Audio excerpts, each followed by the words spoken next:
sa isang celebration guys. And sunundo na tayo ni Jainik kasi may pinuntahan si Doc Milan ngayon. So there's this celebration called Shrimant. So pupunta tayo dun sa location. Yan si Mommy. Yan yung suot niya sari. And then si Papa. Guys, paalis na kami. And malapit lang naman yung venue. Kahit na maglakad ka lang, pwede na. Pero nakagown kasi kami ngayon and nakasari. So, hindi magandang maglakad kasi pagpapawisan ka na before makarating dun sa mismong location.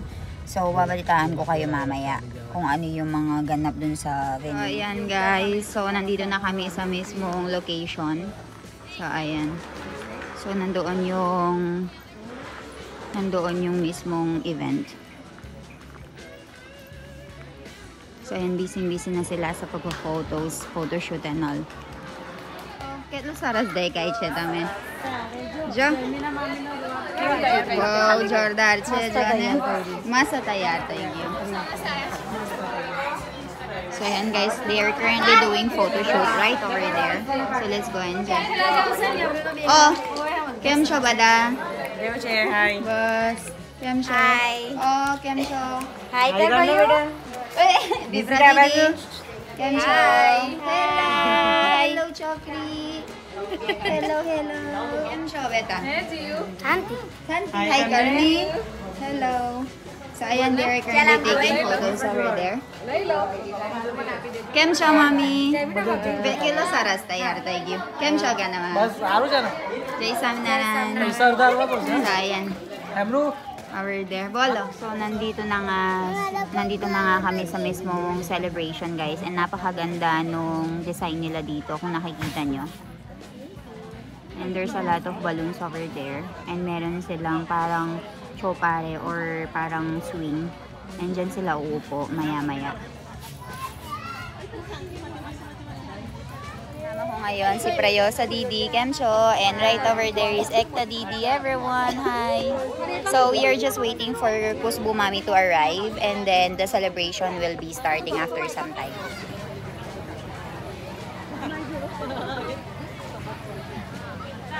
Pagkatapos nga nung entrance guys, uupo na yung buntis dyan sa stage and kasama nga niya yung mga kamag-anak. So ito nga yung tinatawag nilang Shrimant guys, o kung sa atin is parang baby shower. Pero dito sa India, dahil pinagbabawal nga yung pag-reveal ng gender, kaya hindi namin alam kung ano ba yung gender ng bata. Pero ngayon, ang ginagawa nila is meron lang silang ritual na ginagawa. And itong baby shower na ito is para lang sa mga kababaihan. So kung napapansin nyo, mga babae lang yung mga nakaupo dyan. And yung mga lalaki, pinag-drive lang nila yung mga asawa nila. Pero meron din naman kainan for the boys kasi papakainin din naman sila after ng celebration. Ngayon nga, nagdi-distribute na sila ng appetizer and meron nga sila ditong Manchurian and pagkatapos nga kumuha ng Manchurian guys, umupo na ako kasama yung mga friends ko. Sem siya, Pugi Didi. Ayan, meron ding soup. Kam soup na ilaili doon tame ba da? Naibaw to. Naibaw to. So, ayan guys. Meron kaming binili, kinuha dito mga Manchurian. Kain tayo guys. Now we'll be eating here. So, kuha na tayo ng plato natin dito. After nga ng appetizer guys, pumunta na nga kami dito para kumain nga ng full meal. So, nakaseparate nga yung pesto kung saan ba nakalagay yung mga plato at saka yung mga bowl. Pagkatapos, meron ding separate na lugar kung saan kukuha ka na ng mismong pagkain. And alam nyo ba guys, yung bayad sa catering, depende siya kung gaano kadaming mga plato ba yung nagamit ng mga tao. Pagdating sa mga catering na ganito guys, sasabihin mo lang yung estimated na katao na darating dun sa okasyon mo. Right over here guys, they are making, I think it's roti. Banaydo? Banaydo ba tao? So ayan, right over here they have this live making of roti. Roti na? रोटली And then if you want roti, they will be cooking it here. So, meron silang live cooking dito guys, naka-separate. So, ang nakikita nyo nga ang ginagawa ngayon ni Kuya is tinatawag na rotli. So, marami kang ang option na pagpipilian dito kung ano ba yung gusto mong kainin. So, ayan, they will be making over there. And then, brother over here will be cooking it here. So, ayan, kung napapansin nyo.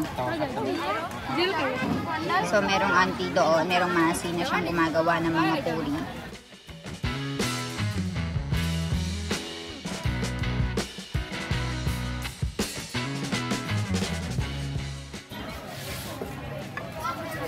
kukuha siya ng ganyan, guys. Bibilog-bilogin niya.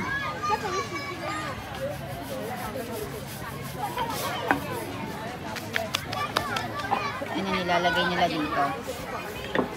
So, hintayin natin hanggang sa maluto siya, guys. Dapat maging bilog yan and maging lumubo. So, live. You're making it live.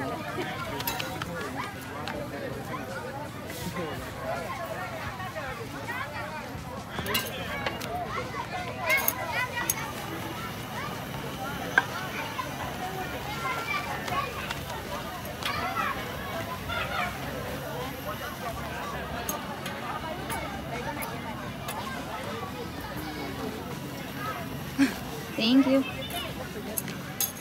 So, ayun yung pagkain natin for today. There's rice and dal also, which I did not take video anymore.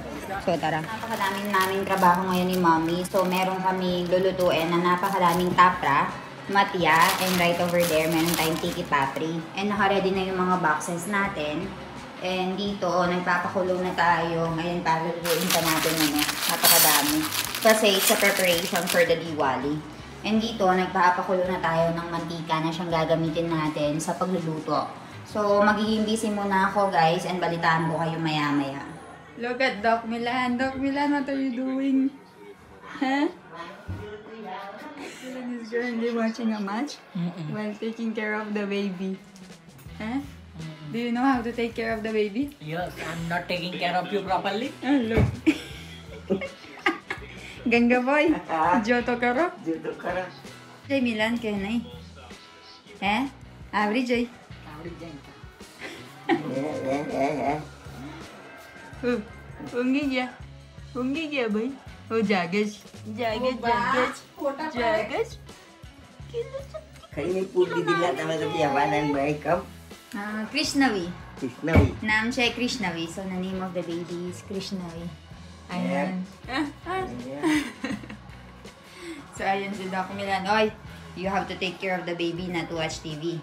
I am taking care of Yan eh, Ganga Foy. cannot Radyo fly ano ne? Joe Parse. Joe Parse. So, ayan kasama natin si Dami Masi helping. Kem siya, Dami Masi. So, ayan. So, ayan. Tinutulungan niya si Mommy dito sa paglalagay dito sa kalan. And right over here, natapos ko na yung paghahati ng mga tiki papri. So, natapos ko na yung trabaho ko. So, pupuntahan ko na si Milan doon sa loob dahil wala na daw akong gagawin dito and sila na yung bahala. And ako na yung maghuhugas niyan mamaya. And ako din pala yung nag-fill up nito. So, dito ko siya nilalagay. And right over here pala, bibigay natin ito kay Dipika Foy. Kasi sa bahay nila Dipika Foy, merong namatay. So, hindi sila pwedeng mag-fry. So, ang gagawin natin is, magbibigay tayo sa kanila ng mga pagkain for the Diwali kasi hindi sila makakapagluto ng sarili nila. So, ayun yung para sa kanila. And yung 3 boxes na yun is, actually, meron pa kami bibigay na tiki papri kay Dipika Foy mamaya. So, yung 2 box sa kanila and 2 box para sa akin. Dahil nga tapos na yung trabaho ko dun sa loob, guys, pinapabantay na nila sa akin yung baby. So, very tahimik lang yung baby. Very quiet na nila. Not even crying. Uy, Sujawat.